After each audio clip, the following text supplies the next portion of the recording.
Chase Trifecta and Capital One Duo are two of the most popular credit card setups on the market. But which one is actually better? I'll start with Chase. The Trifecta is 3 cards. Freedom Flex with 5% back on rotating categories, Freedom Unlimited with 1.5% back on every purchase, and Sapphire Preferred with 3% on dining and online groceries, plus 5% on Chase Travel. Chase Trifecta and Capital One Duo are two of the most popular credit card setups on the market. But which one is actually better? I'll start with Chase. The Trifecta is 3 cards. Freedom Flex with 5% back on rotating categories, Freedom Unlimited with 1.5% back on every purchase, and Sapphire Preferred with 3% on dining and online groceries, plus 5% on Chase Travel. I have 3 issues with this setup. First, overlapping categories create confusion.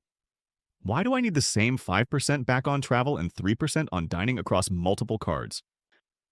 Second, Freedom Unlimited's 1.5% base rate is outdated, since most catch-all cards start at 2%. Third, Sapphire Preferred's grocery bonus is bizarrely limited to online orders, which could be a deal-breaker for some of you. On the plus side, the base reward rates are solid, and if you redeem Sapphire Preferred points through the Chase portal, you get 25% more value. But I recommend transferring points to travel partners. This way you can get up to 2 cents per point or 100% more value. And Chase's travel partners are among the best, if not the very best, compared to other banks. Now let's look at Capital One. If you can get approved for Venture X, this setup is solid. The $395 annual fee is effectively $0 if you use the $300 travel credit and the 10,000-mile anniversary bonus. You earn 2 points on everything, 10 on hotels and car rentals, and 5 on flights. Transfer those miles to partners and expect about 1.6 cents per point. Savor perfectly complements Venture X with its 3% back on dining, groceries, entertainment, and streaming, which is a huge chunk of most people's expenses.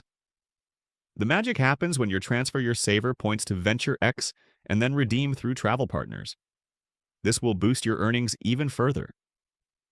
On the downside, Capital One hits you with 3 hard pulls when you open a card. Its travel partners aren't the strongest for domestic flights. To travel domestically, you have to use airline alliances, which can be a hassle. And to get 0 annual fee, you must use their portal, which sometimes has higher prices than Booking Direct. Neither setup is perfect, but based on my spending, Capital One is a little bit better. If not for the online groceries, Chase will be much worse. Once again, your case might be different, but if you want to check it out yourself, use my chatbot. It's free and link in bio.